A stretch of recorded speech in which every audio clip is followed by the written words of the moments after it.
નમસ્તે વિદ્યાર્થી મિત્રો, આપણે આગળ હવે લેન્સ માટે મોટવણીનું સૂત્ર તારવવું છે.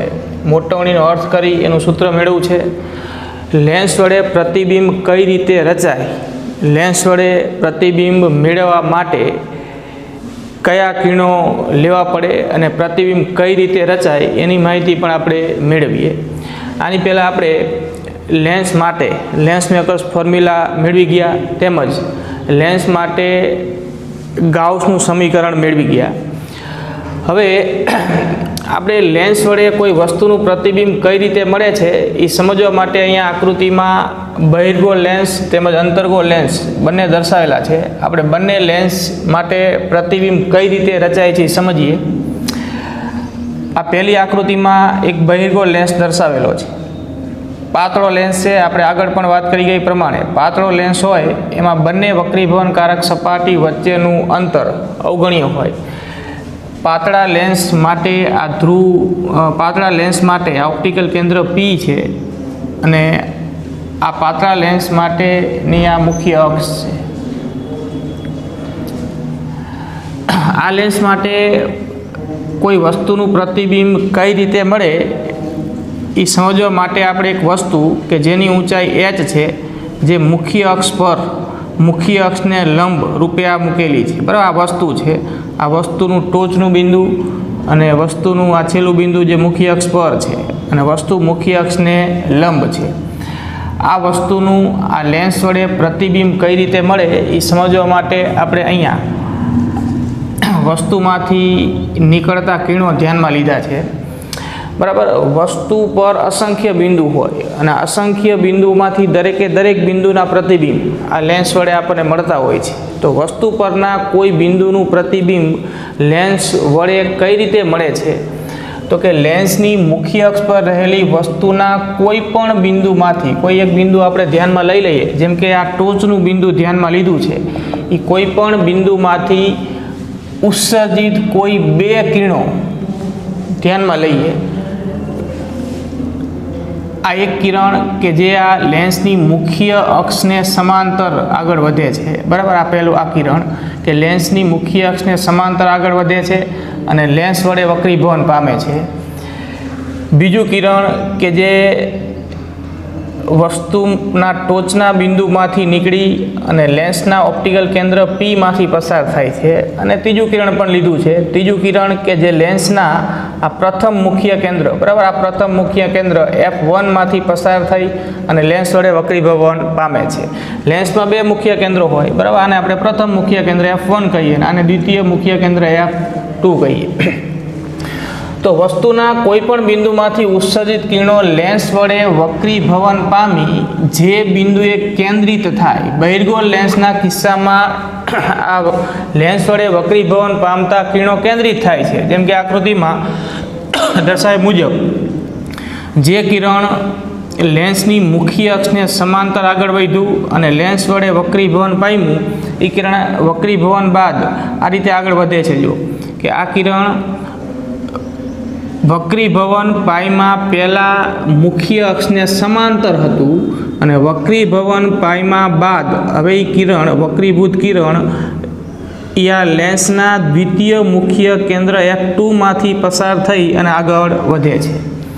બીજું કિરણ કે જે લેન્સના ટોચના બિંદુ આપણે એક નામ આપી દઈએ એ માંથી નીકળે છે અને લેન્સના ઓપ્ટિકલ કેન્દ્રમાંથી પસાર થાય છે. બરાબર, લેન્સના ઓપ્ટિકલ કેન્દ્રમાંથી પસાર થતું કોઈ પણ કિરણ કે જે બિલકુલ વિચલન અનુભવશે નહીં, એનું વક્રીભવન થશે નહીં, એ સીધું જ મૂળ માર્ગે જ આગળ વધશે. બરાબર, આ કિરણ કે જે લેન્સના ઓપ્ટિકલ કેન્દ્રમાંથી પસાર થાય છે એ વિચલન પાયમાં વગર મૂળ માર્ગે આગળ વધે છે.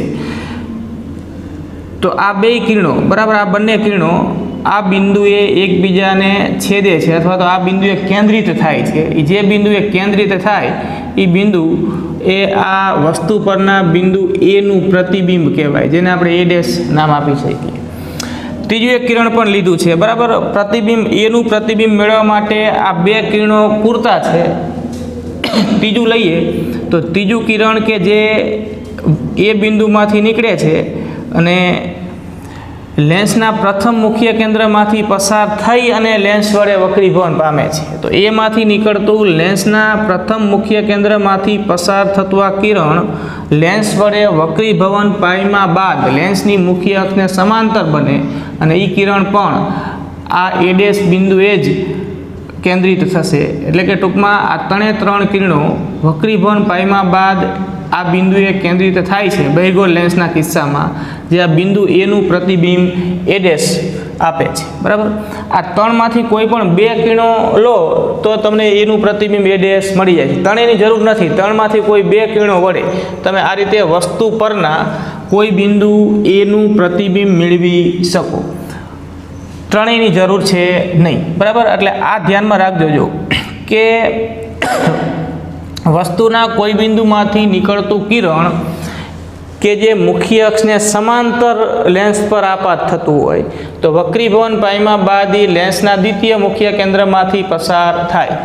એનાથી ઉલટું કે વસ્તુ પરના કોઈ બિંદુ એમાંથી નીકળતું કિરણ એ લેન્સ પર આપાત થયા પહેલાં, એટલે કે લેન્સ સુધી પહોંચ્યા પહેલાં એમાંથી નીકળતું આ કિરણ લેન્સના પ્રથમ મુખ્ય કેન્દ્રમાંથી પસાર થઈને લેન્સ પર આપાત થતું હોય તો વક્રીભવન પામ્યા બાદ એ લેન્સની મુખ્ય અક્ષને કેવું બને? સમાંતર. એટલે મુખ્ય અક્ષને સમાંતર આપાત કિરણ વક્રીભવન બાદ મુખ્ય કેન્દ્રમાંથી પસાર થાય, દ્વિતીય મુખ્ય કેન્દ્રમાંથી, અને પ્રથમ મુખ્ય કેન્દ્રમાંથી પસાર થતું આપાત કિરણ લેન્સ વડે વક્રીભવન પામ્યા બાદ લેન્સની મુખ્ય અક્ષને સમાંતર બને. અને જે કિરણ લેન્સના ઓપ્ટિકલ કેન્દ્રમાંથી પસાર થાય છે એનું બિલકુલ વિચલન થતું નથી, એ મૂળ માર્ગે જ આગળ વધશે. તો આ રીતે કોઈ વસ્તુ પરના બિંદુ એનું પ્રતિબિંબ A' આપણને બહિર્ગોળ લેન્સ વડે મળે છે. અંતર્ગોળ લેન્સના કિસ્સામાં શું હોય છે? તો કે અંતર્ગોળ લેન્સના કિસ્સામાં આ જ વાત કરીએ તો કે આ વસ્તુ છે, આ વસ્તુની ટોચનું બિંદુ A છે. આ એમાંથી નીકળતું કિરણ કે જે લેન્સની મુખ્ય અક્ષને સમાંતર છે એ અંતર્ગોળ લેન્સ પર આપાત થાય એટલે લેન્સ વડે એનું વક્રીભવન થાય. આ વક્રીભૂત કિરણને આમ પાછળ લંબાવો તો એ લેન્સના પ્રથમ મુખ્ય કેન્દ્ર F1 માંથી પસાર થતું હોય એવો આભાસ થશે અથવા તો કેન્દ્રિત થતું હોય એવો આભાસ થશે. જે કિરણ લેન્સના ઓપ્ટિકલ કેન્દ્રમાંથી પસાર થાય છે એ તો બિલકુલ વિચલન પામ્યા વગર આગળ વધશે. એને પાછળ લંબાવો તો આ બંને કિરણો જાણે કે અહીંયા અપકેન્દ્રિત થતા હોય એવો આભાસ થાય છે, જે બિંદુ એનું પ્રતિબિંબ A' આપે છે. બરાબર. અહીંયા A' મળ્યું, એનું પ્રતિબિંબ A', અહીંયાથી મુખ્ય અક્ષ પર આમ લંબ ધરી દો તો આ સમગ્ર વસ્તુનું પ્રતિબિંબ થયું. એવી રીતે અહીંયા એનું પ્રતિબિંબ A' મળ્યું, અહીંયાથી મુખ્ય અક્ષ પર આમ લંબ દોરી દો તો આ સમગ્ર વસ્તુનું પ્રતિબિંબ મળશે. બરાબર. તમે જોઈ શકો છો કે બહિર્ગોળ લેન્સના કિસ્સામાં અહીંયા પ્રતિબિંબ મુખ્ય અક્ષની નીચે તરફ ઉલટું મળે છે. અંતર્ગોળ લેન્સના કિસ્સામાં પ્રતિબિંબ મુખ્ય અક્ષની ઉપર તરફ મળે છે. અહીંયા કિરણો કેન્દ્રિત થઈ અને પ્રતિબિંબ રચાય છે, જે પ્રતિબિંબ વાસ્તવિક કહેવાશે. અહીંયા કિરણો જાણે કે અપકેન્દ્રિત થતા એવો આભાસ થાય છે, જે પ્રતિબિંબ આભાસી થશે. બરાબર. ફરીથી એકવાર જોઈએ અંતર્ગોળ લેન્સ માટે.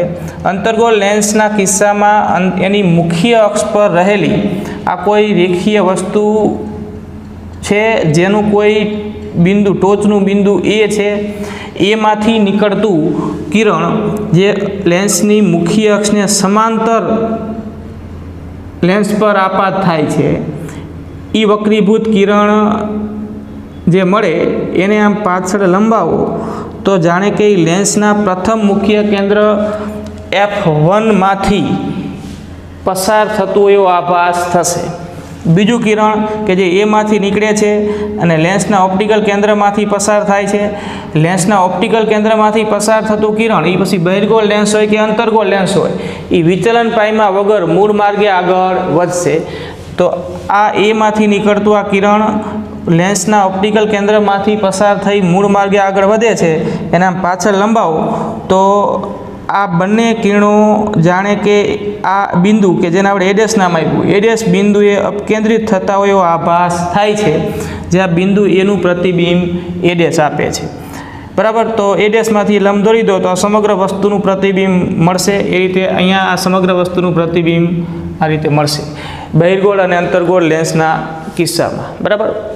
અહીં આપણે માહિતી આપેલી છે જો કે જે લેન્સની મુખ્ય અક્ષ પર રહેલી વસ્તુના કોઈ બિંદુમાંથી ઉત્સર્જિત કોઈ બે કિરણો, અહીં આપણે 3 દર્શાવ્યા છે, 3માંથી કોઈ 2 લો તોય ચાલશે, કોઈ 2 કિરણો લેન્સ વડે વક્રીભવન પામી જે બિંદુએ કેન્દ્રિત થાય, બહિર્ગોળ લેન્સના કિસ્સામાં કેન્દ્રિત થાય તે બિંદુ અથવા બરાબર કે જે બિંદુએ અપકેન્દ્રિત થાય એવો આભાસ થાય, એવું ક્યાં થાય તો કે અંતર્ગોળ લેન્સના કિસ્સામાં તે બિંદુએ વસ્તુના આપેલ બિંદુનું શું રચાણું કહેવાય? પ્રતિબિંબ.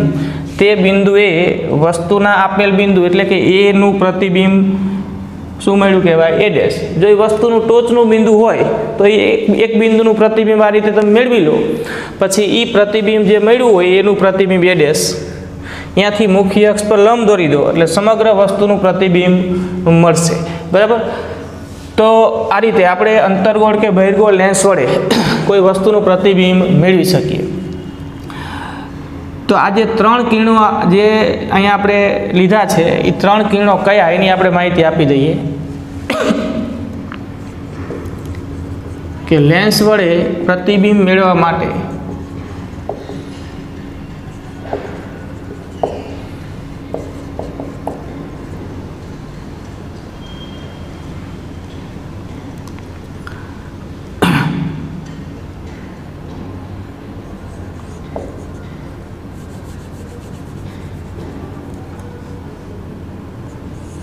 એક લેન્સની મુખ્ય અક્ષને સમાંતર આપાત થતું કિરણ,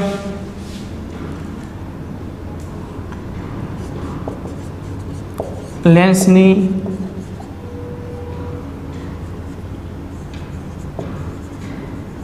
મુખ્ય અક્ષને સમાંતર આપાત થતું કિરણ વક્રીભવન પામ્યા બાદ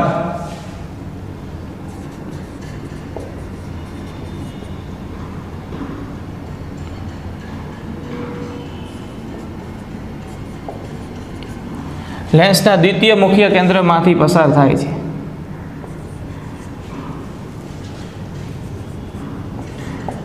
બરાબર. લેન્સના દ્વિતીય મુખ્ય કેન્દ્ર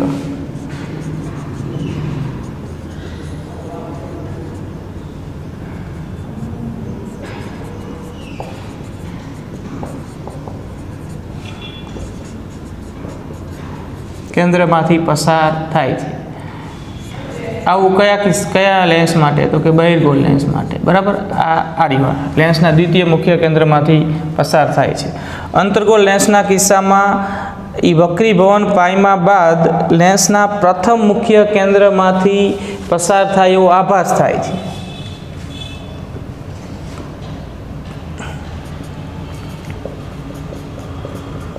અંતર્ગોળ લેન્સ માટે, બરાબર,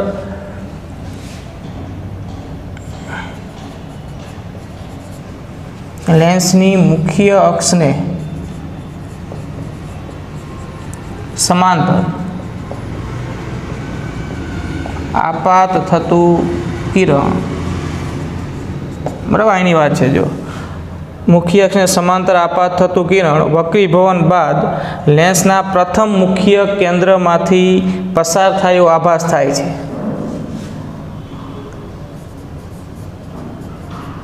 વક્રીભવન બાદ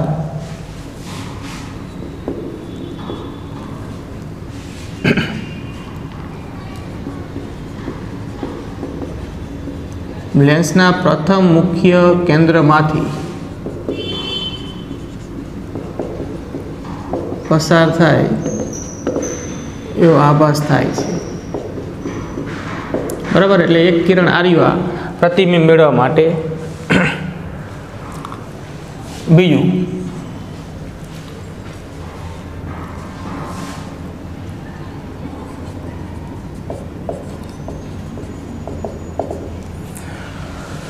લેન્સ વડે પ્રતિબિંબ મેળવવા માટે જરૂરી કિરણોમાં એક આર્યા, બીજું કે જે લેન્સના ઓપ્ટિકલ કેન્દ્રમાંથી પસાર થાય છે અને વિચલન પામ્યા વગર આગળ વધે છે. એ બંને લેન્સ માટે એ વાત સરખી છે. લેન્સના ઓપ્ટિકલ કેન્દ્ર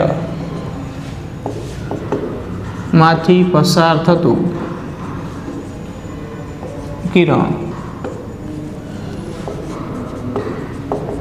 વિચલન વગર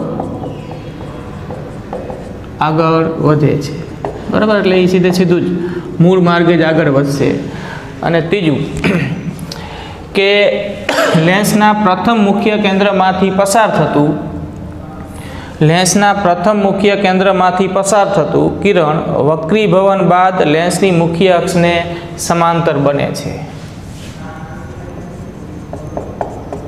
બહિર્ગોળ લેન્સ માટે તેના પ્રથમ મુખ્ય કેન્દ્રમાંથી, આની વાત છે, પ્રથમ મુખ્ય કેન્દ્રમાંથી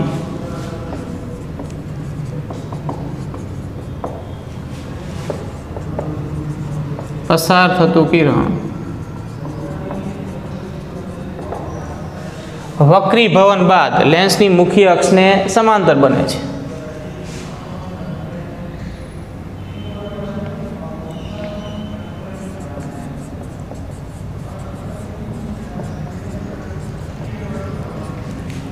વક્રીભવન બાદ લેન્સની મુખ્ય અક્ષને સમાંતર બને છે, બરાબર. તો આજે 3 કિરણોની માહિતી આપણે આપી. આમાંના કોઈ પણ 2 કિરણો લઈ તમે વસ્તુનું પ્રતિબિંબ મેળવી શકો. એટલે આટલું જોઈ લો એક વખત. હવે આપણે આગળ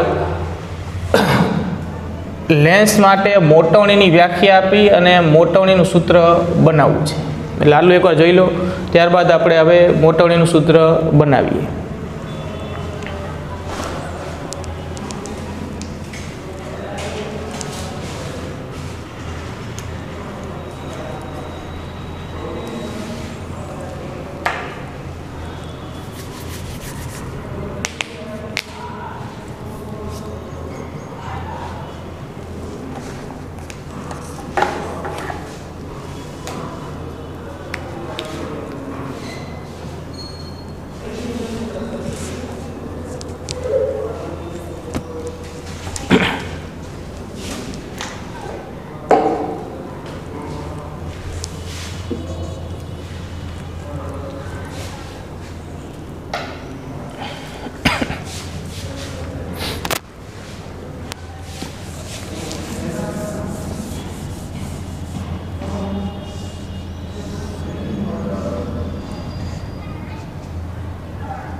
જો હવે ધ્યાન આપો, લેન્સ માટે મોટવણી એટલે શું એની વ્યાખ્યા આપણે આપી દઈએ. તો જે રીતે અરીસા માટે મોટવણીનો અર્થ હતો એવો જ અર્થ અહીંયા લેન્સ માટે છે કે લેન્સ વડે જે પ્રતિબિંબ મળે એ પ્રતિબિંબની ઊંચાઈ અને વસ્તુની ઊંચાઈના ગુણોત્તરને લેન્સની મોટવણી કહે છે.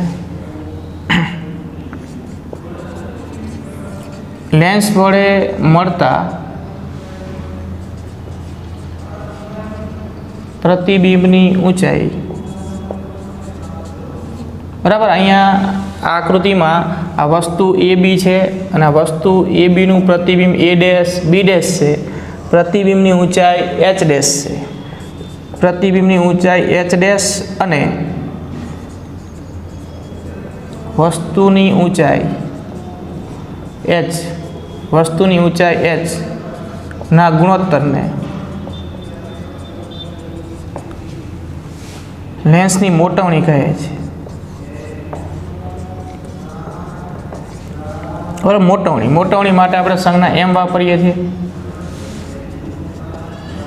મોટવણી તો m બરાબર h ડેશ છેદમાં h આ મોટવણીની વ્યાખ્યા થઈ બરાબર। હવે આપણે બહિર્ગોળ લેન્સને ધ્યાનમાં લઈ આ વસ્તુ એબીનું પ્રતિબિંબ એ ડેશ બી ડેશ મેળવું છે। આ આકૃતિ પરથી આપણે મોટવણીનું સૂત્ર વસ્તુ અંતર અને પ્રતિબિંબ અંતરના સ્વરૂપમાં મેળવીએ। જો આ વસ્તુ એ બી છે, વસ્તુ એ બીમાંથી નીકળતા બે કિરણો એક લેન્સની મુખ્ય અક્ષને સમાંતર વક્રીભવન સમાંતર નીકળી અને વક્રીભવન પામી અને લેન્સના દ્વિતીય મુખ્ય કેન્દ્રમાંથી પસાર થઈ આગળ વધે છે। બીજું કિરણ લેન્સના ઓપ્ટિકલ કેન્દ્રમાંથી પસાર થઈ અને વિચલન પાઈમાં વગર આગળ વધે છે। એનું પ્રતિબિંબ એ ડેશ મળે છે। અહીંથી આમ મુખ્ય અક્ષ પર લંબ દોરી દો તો એ ડેશ બી ડેશ એ વસ્તુ એ બીનું પ્રતિબિંબ મળ્યું કહેવાય। અહીંયા વસ્તુની ઊંચાઈ h છે અને પ્રતિબિંબની ઊંચાઈ h ડેશ છે બરાબર। આ પ્રથમ મુખ્ય કેન્દ્ર F1, આ દ્વિતીય મુખ્ય કેન્દ્ર F2 છે। હવે આપણે લેન્સના ઓપ્ટિકલ કેન્દ્રથી આ વસ્તુ એ બી સુધીનું આ અંતર આ માપીએ મુખ્ય અક્ષ પર તો એ વસ્તુ અંતર યુ થયું બરાબર। આ આપાત પ્રકાશની દિશા થઈ, આ આપાત પ્રકાશ આ દિશામાં, તો અહીંયા વસ્તુ અંતર આપાત પ્રકાશની વિરુદ્ધ દિશામાં મપાયેલું છે જે સંજ્ઞા પદ્ધતિ પ્રમાણે ઋણ આવશે। જ્યારે આ પ્રતિબિંબ સુધીનું અંતર ઓપ્ટિકલ કેન્દ્રથી આ પ્રતિબિંબ એ ડેશ બી ડેશ સુધીનું અંતર પ્રતિબિંબ અંતર વી જે આપાત પ્રકાશની દિશામાં મપાયેલું છે જે સંજ્ઞા પદ્ધતિ અનુસાર ધન આવશે બરાબર। આપણે મોટવણીનું સૂત્ર યુ અને વીના સ્વરૂપમાં બનાવવું છે તો આકૃતિ જે છે એમાં સાદી ભૂમિતિ વિચારો।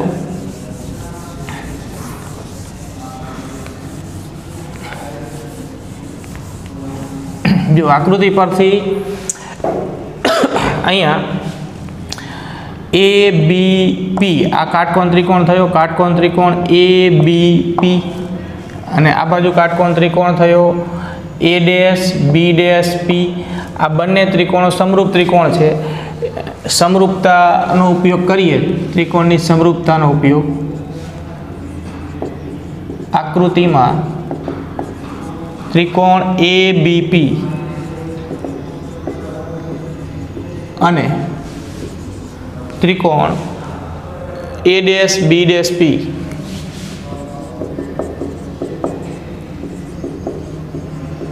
સમરૂપ ત્રિકોણ છે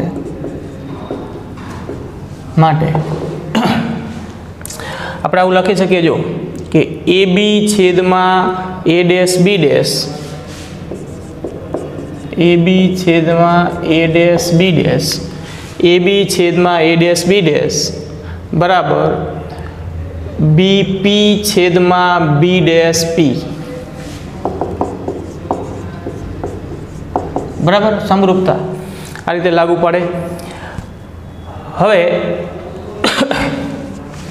આ એ બી શું છે તો કે એ બી એચ, જ્યાં એ બી બરાબર એચ શું કહેવાય તો કે વસ્તુની ઊંચાઈ, વસ્તુની ઊંચાઈ બરાબર। સંજ્ઞા પદ્ધતિ સાથે સાથે આપણે લેતા જઈએ કે મુખ્ય અક્ષની ઉપર તરફ જે ઊંચાઈ હોય એ ધન આવે એટલે અહીંયા વસ્તુની ઊંચાઈ h છે, વસ્તુની ઊંચાઈ h એ ધન આવશે બરાબર। પ્લસની નિશાની ન લખો તો ચાલે એટલે એ બી બરાબર h અથવા પ્લસ h વસ્તુની ઊંચાઈ।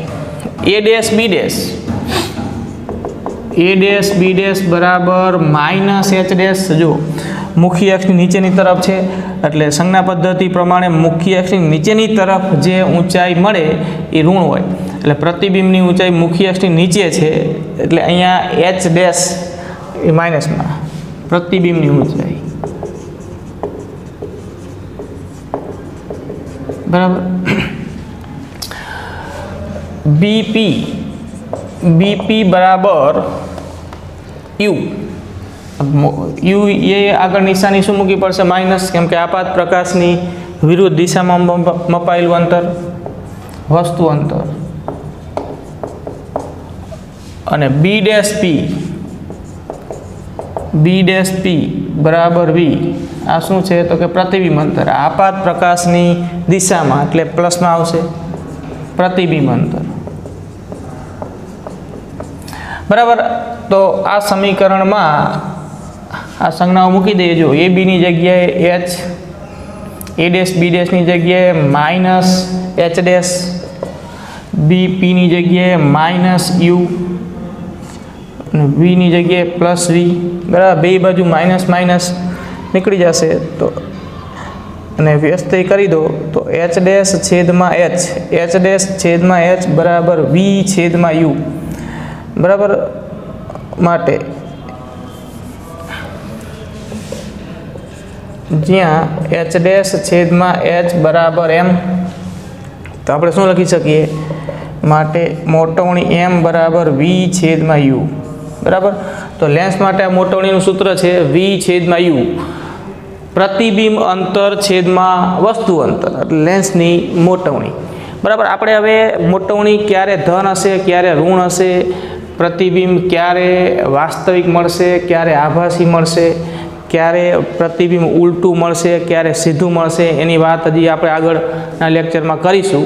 બરાબર. અત્યાર પૂરતું આપણે ફક્ત આ સૂત્ર મેળવ્યું છે, તો આ તમારે ધ્યાનમાં રાખવાનું છે. ખાલી આપણે એટલી માહિતી આપી દઈએ કે જે સાચું પ્રતિબિંબ હોય એના માટે મોટવણી ઋણ હોય અને આભાસી પ્રતિબિંબ માટે મોટવણી ધન હોય.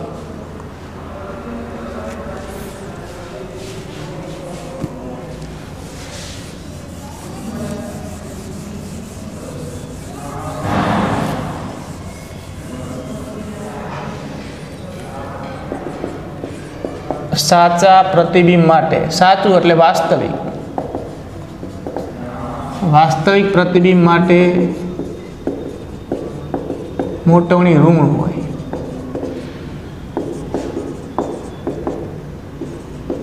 અને આભાસી પ્રતિબિંબ માટે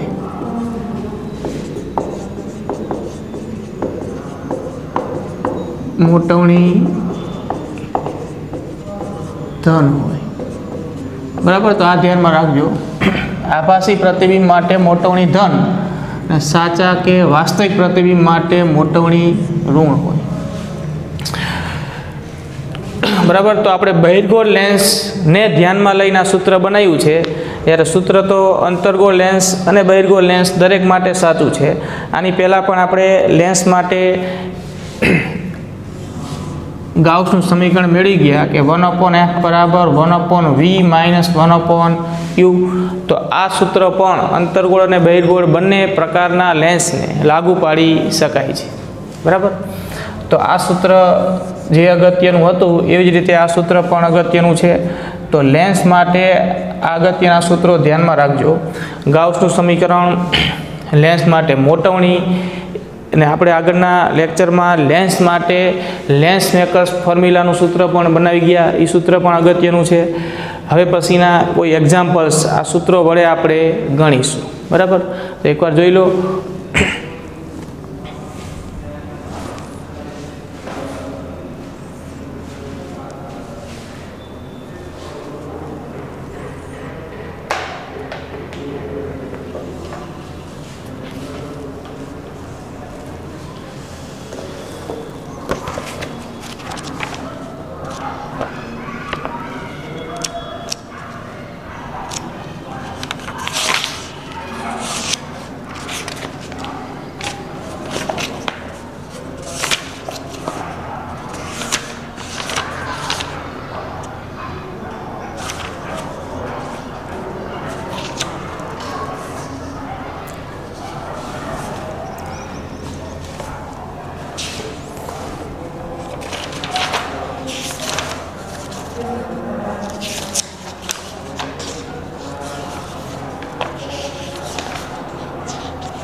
જો આપણે હવે ઉદાહરણ 9.7 બરાબર તમારી બુકમાં ઉદાહરણ 9.7 જે આપેલું છે એ ગણીએ.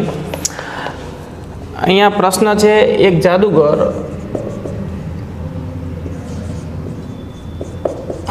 જાદુગર તેના પ્રોગ્રામમાં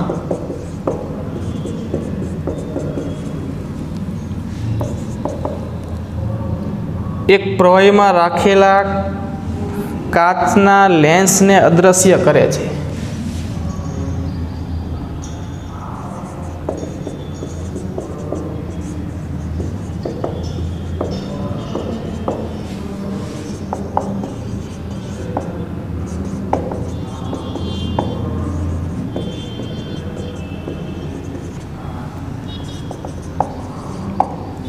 બરાબર, એક કાચના લેન્સને અદૃશ્ય કરે છે અને એ કાચનો વક્રીભવનાંક આપેલો છે.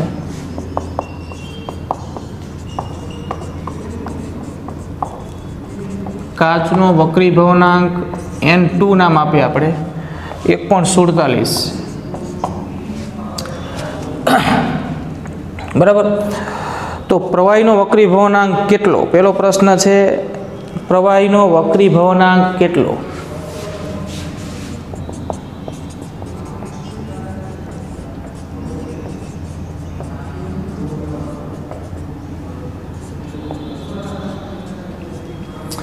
હવે તમે જો આ જે માહિતી છે રકમમાં, એના પરથી આપણે એવું કહી શકીએ કે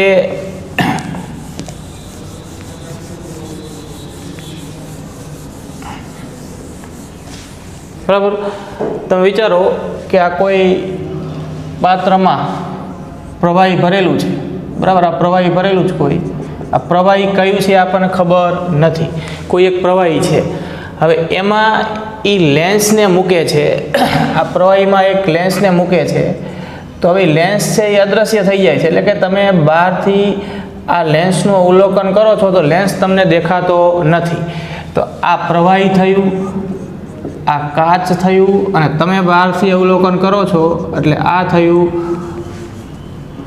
આ થઈ હવા. બરાબર, તો તમે હવાના માધ્યમમાંથી આ પ્રવાહીના માધ્યમમાં રહેલા એક કાચના લેન્સનું અવલોકન કરો છો. તમને એ કાચનો લેન્સ દેખાતો નથી. એનો અર્થ કે એ કાચનો લેન્સ આ પ્રવાહીમાં અદૃશ્ય થઈ જાય છે.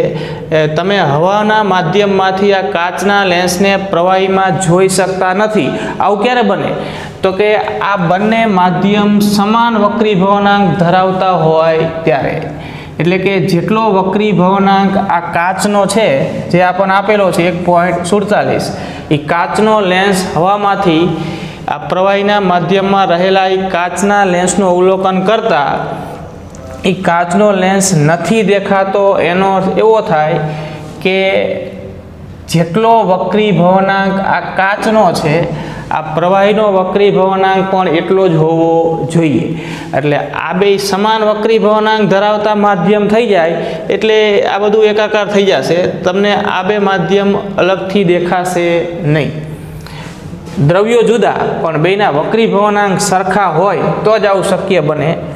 તો અહીંયા પ્રશ્ન કર્યો છે કે પ્રવાહીનો વક્રીભવનાંક કેટલો? તો કાચનો વક્રીભવનાંક 1.47 આપેલો છે, તો પ્રવાહીનો વક્રીભવનાંક પણ 1.47 જ હોવો જોઈએ. તો જ તમે હવાના માધ્યમમાંથી બહારથી અવલોકન કરતા એ કાચનો લેન્સ આ પ્રવાહીમાં જોઈ શકો નહીં.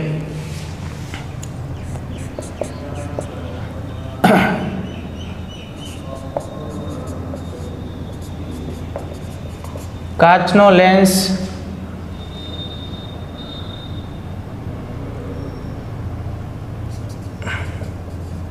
પ્રવાહીમાં જોઈ શકાતો નથી. માટે પ્રવાહીનો વક્રીભવનાંક કાચના વક્રીભવનાંક જેટલો જ હોવો જોઈએ.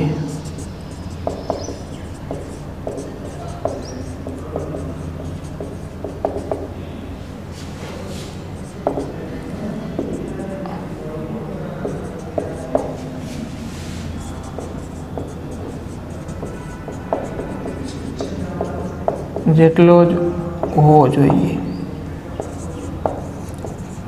બરાબર, માટે પ્રવાહીનો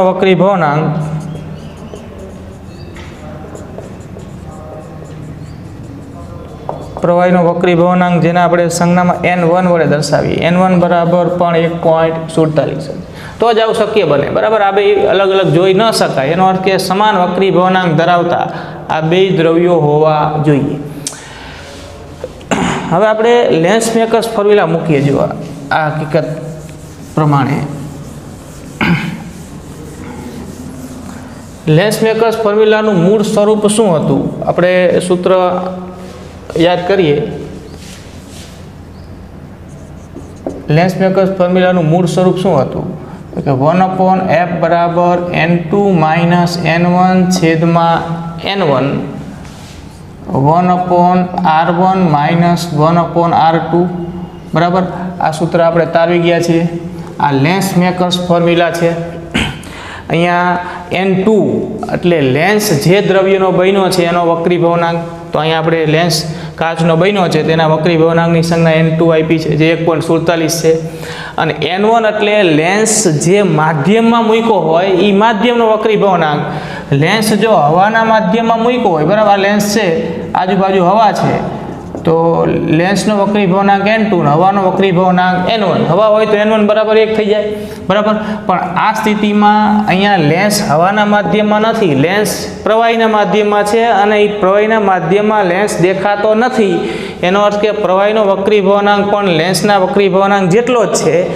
આ સ્થિતિમાં આપણે લેન્સ મેકર્સ ફોર્મ્યુલાનો ઉપયોગ કરવો છે. તો કંઈક આ રીતે આપણને મળશે. જો લેન્સ મેકર્સ ફોર્મ્યુલા અનુસાર 1/f બરાબર n2 માઇનસ n1 છેદમાં n1 સૂત્ર આપણે મૂકી દઈએ. 1/r1 minus 1/r2. r1 ને r2 એટલે આ લેન્સની બે વક્રીભવનકારક સપાટીની વક્રતા ત્રિજ્યા, બરાબર. હવે અહીંયા તો n1 બરાબર તો n2 થાય છે, બરાબર.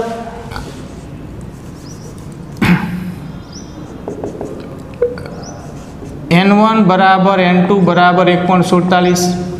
તો n1 બરાબર n2 તો આ બાદબાકી શૂન્ય થાય, માટે 1/f બરાબર આ 0 થઈ જાય ને. n1 બરાબર n2 તો n2 માઇનસ n1 બરાબર 0.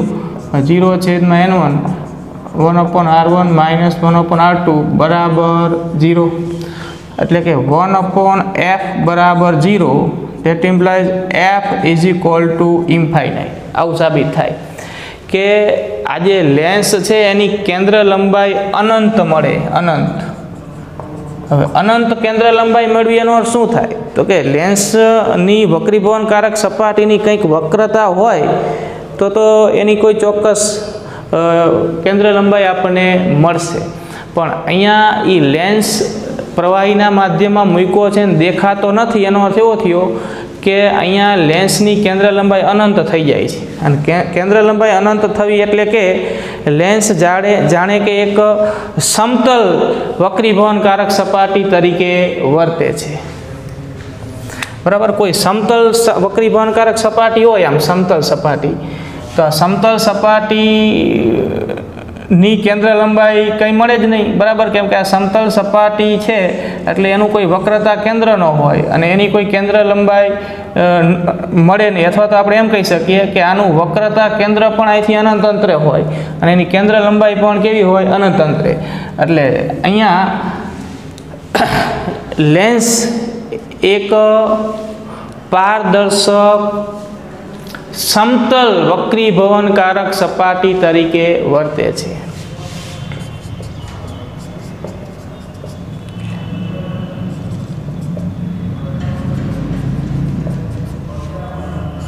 સમતલ પારદર્શક વક્રીભવનકારક સપાટી તરીકે વર્તે છે, બરાબર, એમ કહેવાય. અને આપણને પ્રશ્ન કર્યો છે એમાં જ કે શું આ પ્રવાહી પાણી હોઈ શકે? એટલે કે આ લેન્સ જેમાં મૂક્યો છે એ શું પ્રવાહી પાણી હોય? પાણીનો વક્રીભવનાંક કેટલો છે? તો કે 4/3 અથવા 1.33. તો પાણીનો વક્રીભવનાંક તો 1.33 છે, જ્યારે અહીંયા કાચ જે છે લેન્સનું દ્રવ્ય એનો વક્રીભવનાંક તો 1.47 છે. એટલે કે જો पाणी होय तो पाणीनो अने काचनो वक्री भवनांक आ तो जुदो जुदो थाय। तो आ लेंस छे अहींया अदृश्य होई शके नहीं, पण लेंस अदृश्य छे एनो अर्थ के आ प्रवाही पाणी होई शके नहीं। बराबर, तमने प्रश्न कर्यो छे के शुं आ प्रवाही पाणी होई शके, तो के ना, आ प्रवाही पाणी होई शके नहीं।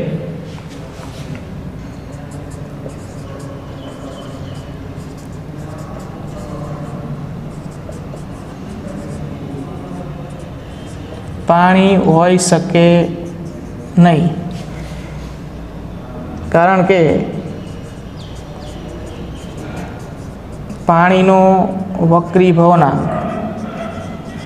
4/3 बराबर 1.33 छे, जे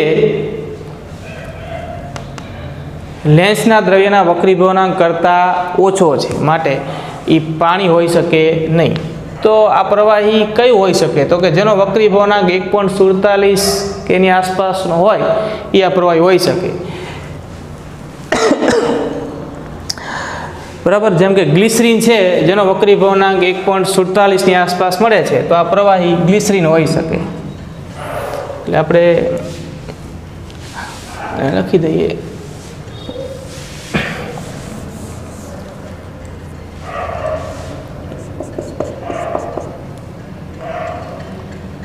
बराबर।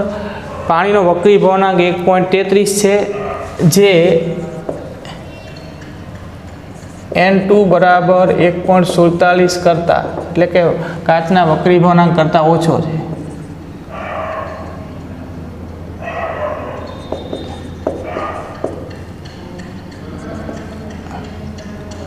આ પ્રવાહી ગ્લિસરીન હોઈ શકે।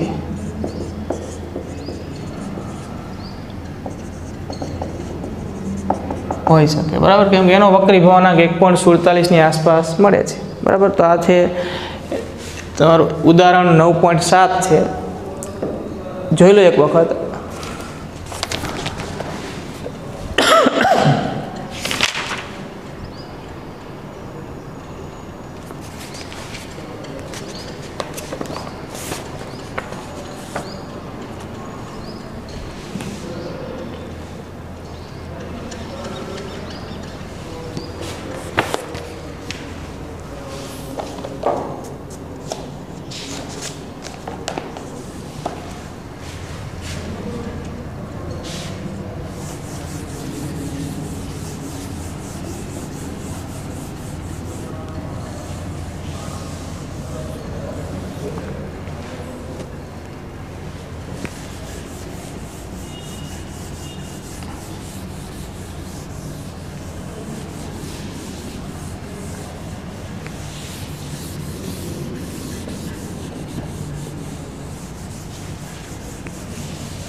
હવે આપણે જોઈએ ઉદાહરણ 9.9 બરાબર 9.9 ઉદાહરણ જોઈએ જે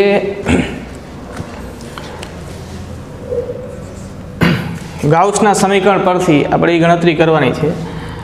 આકૃતિમાં દર્શાવેલ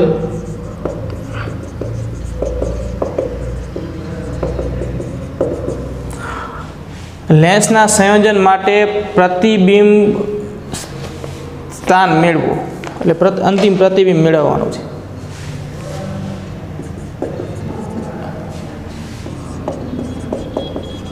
લેન્સના સંયોજન માટે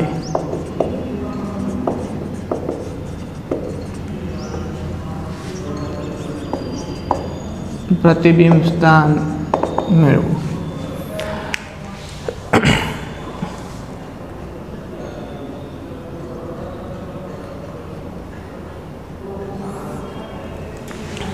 તમને આકૃતિ આપેલી છે। આ એક બહિર્ગોળ લેન્સ છે।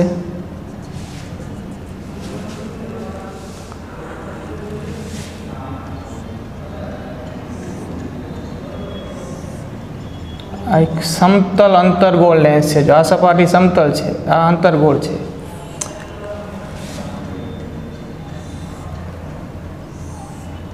આ બહિર્ગોળ લેન્સ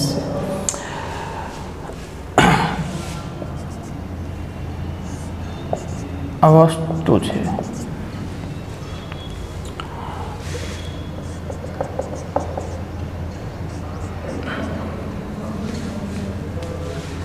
બહિર્ગોળ લેન્સ જે પહેલો છે એની કેન્દ્ર લંબાઈ +10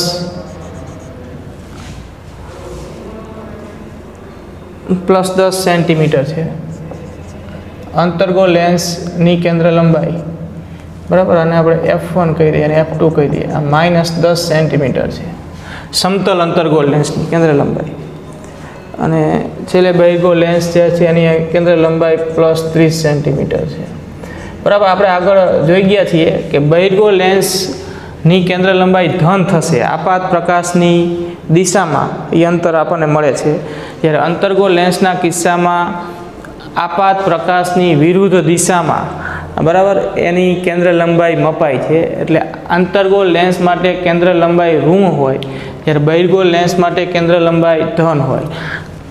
અહીંયા આકૃતિમાં આ જે લેન્સ આપ્યો છે એ સમતલ અંતર્ગોળ લેન્સ છે, તો આની કેન્દ્ર લંબાઈ તો અનંત થશે. જે સમતલ સપાટી હોય એની કેન્દ્ર લંબાઈ અનંત હોય. બરાબર, આટલી એક માહિતી તમે ધ્યાનમાં રાખજો કે સમતલ સપાટી માટે F ઇન્ફાઇનાઇટ, બહિર્ગોળ લેન્સ માટે F ધન અને અંતર્ગોળ લેન્સ માટે F ઋણ હોય. બરાબર, એનું કારણ પણ છે આપણે આગળ જોઈ ગયા કે બહિર્ગોળ લેન્સના કિસ્સામાં લેન્સ પર આપાત થતા કિરણો વક્રીભવન પામી કેન્દ્રિત થઈ અને આપણે મુખ્ય કેન્દ્ર આપે છે. જે કિરણો અનંત અંતરેથી આવે છે, બહિર્ગોળ લેન્સ પર આપાત થાય છે, વક્રીભવન પામી જ્યાં કેન્દ્રિત થાય એને આપણે બહિર્ગોળ લેન્સનું મુખ્ય કેન્દ્ર કીધું. તો ઓપ્ટિકલ કેન્દ્રથી મુખ્ય કેન્દ્ર વચ્ચેનું જે અંતર મપાણું એ આપાત પ્રકાશની દિશામાં મપાણું, એટલે બહિર્ગોળ લેન્સ માટે F ધન થયું.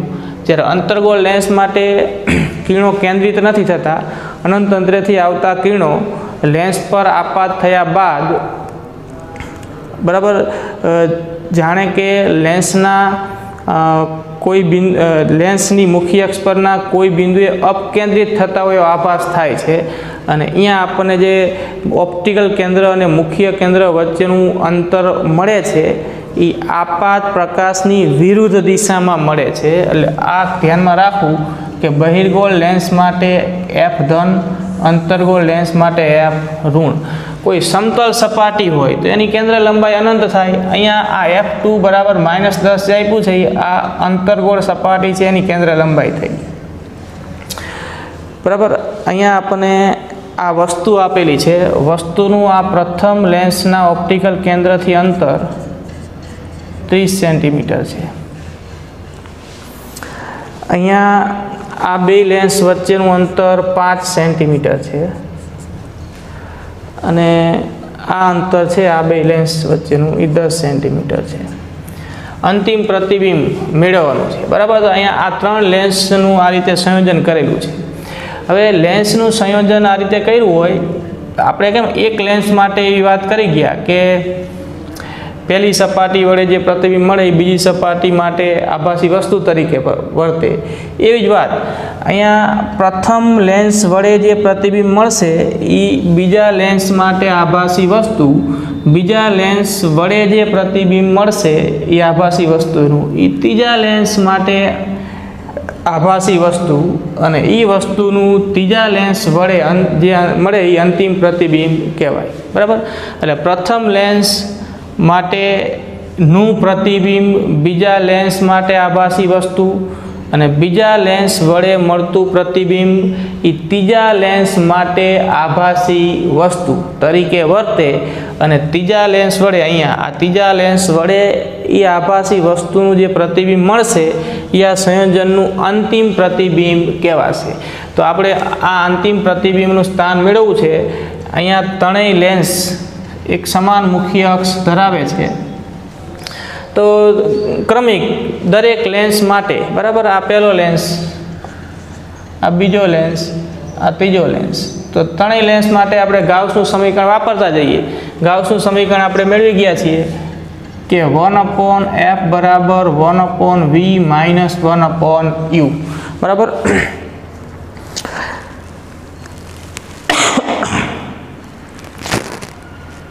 प्रथम लेंस माटे गाउसनुं समीकरण मूकीए।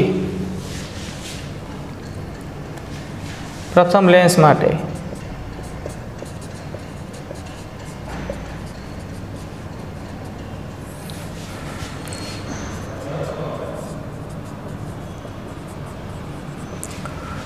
जो प्रथम लेंस की केंद्र लंबाई f1 1/f1 बराबर 1/v1 माइनस 1/u1।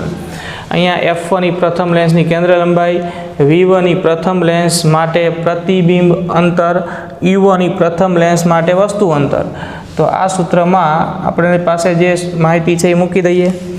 f1 बराबर +10 सेंटीमीटर, u1 प्रथम लेंस माटे वस्तु अंतर 30 सेंटीमीटर।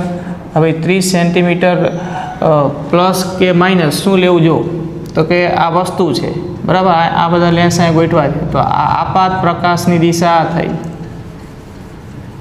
आ आपात प्रकाश। तो टूंक में आ बाजू एटले के जे जमणी बाजू जे अंतर मपाशे आ साइड ए बधा धन अने आम जे अंतर मपाशे ऋण। तो प्रथम लेंस माटे वस्तु आपात प्रकाश की विरुद्ध दिशा में 30 सेंटीमीटर अंतरे है एटले आपणे माइनस लखीशुं। तो आ रीते संज्ञा पद्धति नो उपयोग करी आ किंमत अहीं मूको।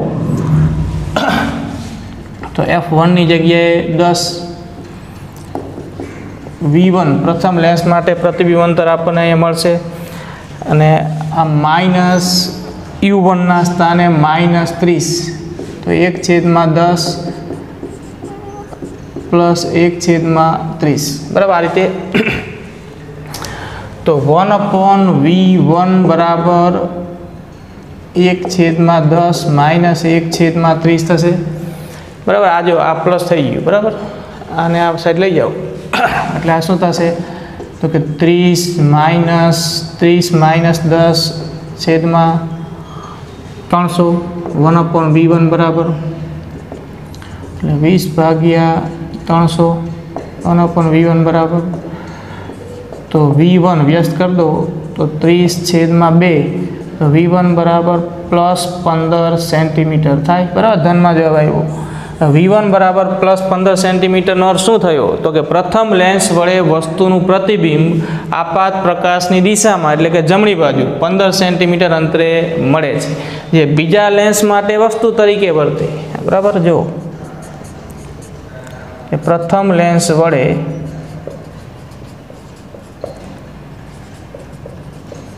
वस्तुनुं प्रतिबिंब जमणी बाजू बराबर। आ जमणी बाजू 15 सेंटीमीटर अंतरे मळे छे, जे बीजा लेंस माटे आभासी वस्तु तरीके वर्ते बराबर। आ खास ध्यान में राखजो। जो प्रथम लेंसनुं प्रतिबिंब बीजा लेंस माटे आभासी वस्तु।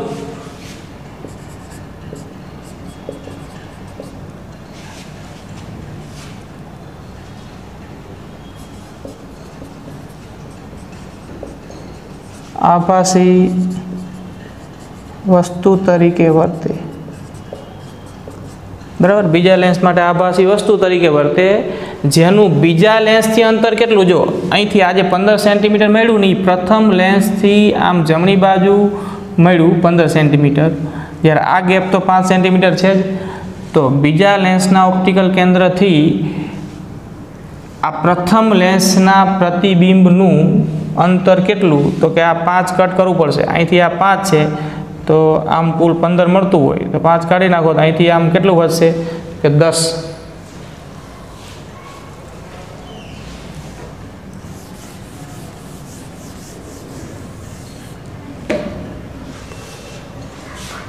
बराबर। બીજા લેન્સ માટે આભાસી વસ્તુ થઈ અને આ આભાસી વસ્તુનું બીજા લેન્સથી અંતર,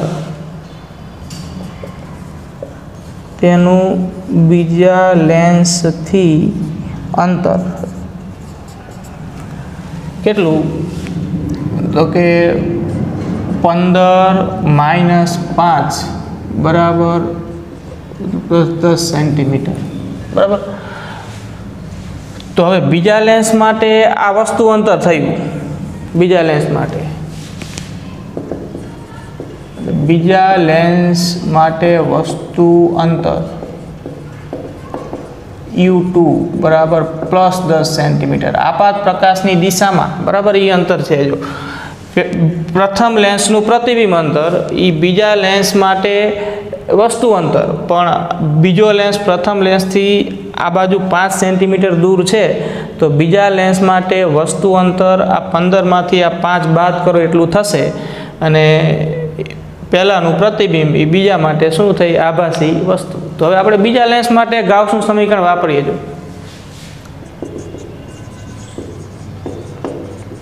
બીજા લેન્સ માટે 1/f2 બરાબર 1/v2 માઇનસ 1/u2, આ મૂળ સૂત્રનું સ્વરૂપ થયું, બરાબર. આ જે છે આમાં મૂકી દો. f2 એટલે -10, v2 જે આપણે મેળવ્યું છે બીજા લેન્સ માટેનું પ્રતિબિંબ અંતર, જ્યાં માઇનસ u2 એટલે 10. તો જો આને આમ લઈ જાઓ તો 1/v2 બરાબર આ -1/10 તો ખરું છે, આ બાજુ આવે એટલે +1/10, તો એનો અર્થ કે આ તો 0 થઈ ગયું. 1/v2 બરાબર 0, એનો અર્થ કે v2 બરાબર ઇન્ફાઇનાઇટ, એટલે કે બીજા લેન્સ માટે પ્રતિબિંબ અંતર અનંત મળે છે, જે ત્રીજા લેન્સ માટે શું કહેવાશે? તો કે વસ્તુ અંતર, અથવા તો એમ કહેવાય કે બીજા લેન્સ માટે મળતું પ્રતિબિંબ એ ત્રીજા લેન્સ માટે વસ્તુ, બીજા લેન્સ માટે મળતું પ્રતિબિંબ અંતર એ ત્રીજા લેન્સ માટે વસ્તુ અંતર. તો બીજા લેન્સનું પ્રતિબિંબ અંતર અનંત, તો ત્રીજા લેન્સ માટે આ વસ્તુ અંતર કહેવાય, તો ત્રીજા લેન્સ માટે વસ્તુ અંતર અનંત.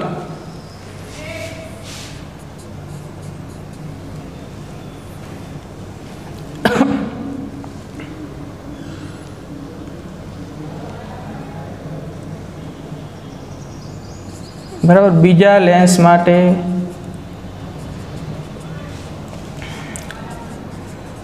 મળતું પ્રતિબિંબ અંતર,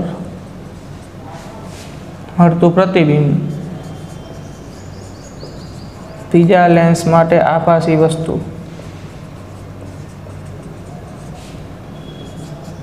તરીકે વર્તે માટે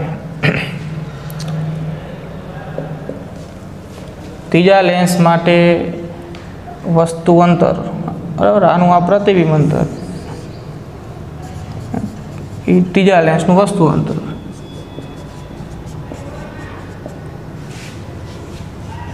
ત્રીજા લેન્સ માટે વસ્તુ અંતર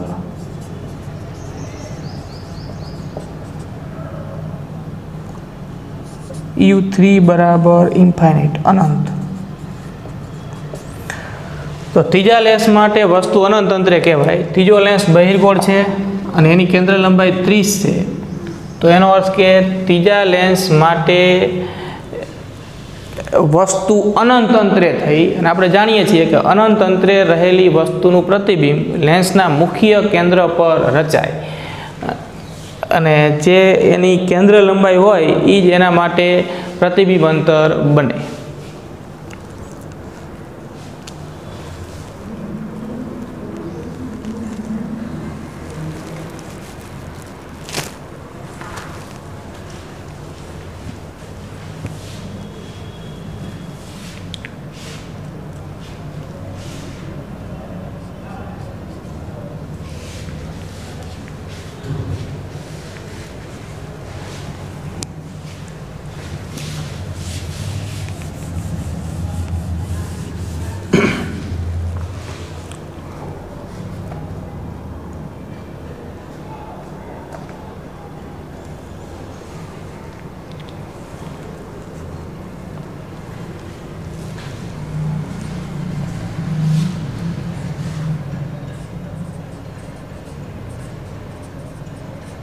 बराबर। जो आ V2 बराबर इन्फाइनाइट मळ्युं।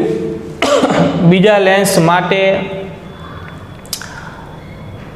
प्रतिबिंब अंतर आ अंतरगोળ सपाटी है, एटले के आ प्रतिबिंब डाबी तरफ अनंत अंतरे मळ्युं कहेवाय।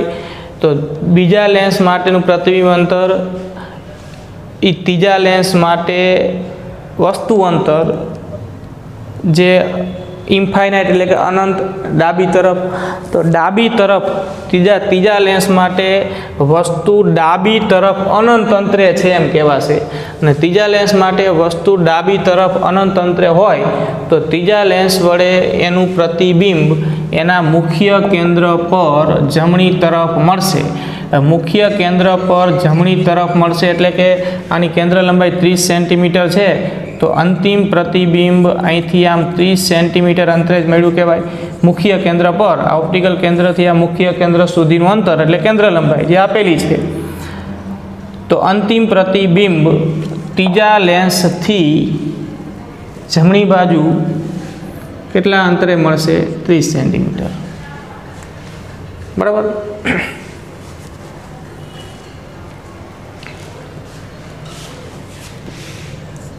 डाबी तरफ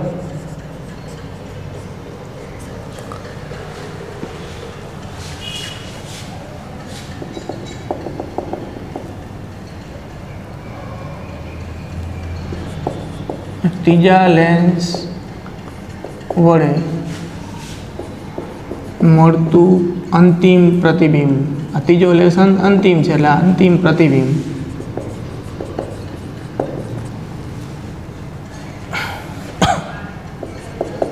तेना मुख्य केंद्र पर जमणी बाजू मळशे। मुख्य केंद्र पर जमणी बाजू मळशे एटले के अहींया केंद्र लंबाई ई जे बराबर अंतिम प्रतिबिंबनुं अंतर थशे। तीजा लेंस माटे F3 बराबर 30 सेंटीमीटर माटे अंतिम प्रतिबिंब तेना जमणी बाजू 30 सेंटीमीटर अंतरे मळशे।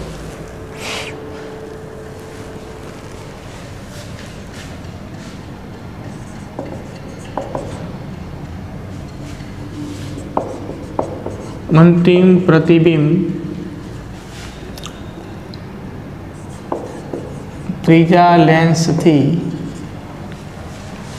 जमणी बाजू 30 सेंटीमीटर अंतरे मळशे। बराबर।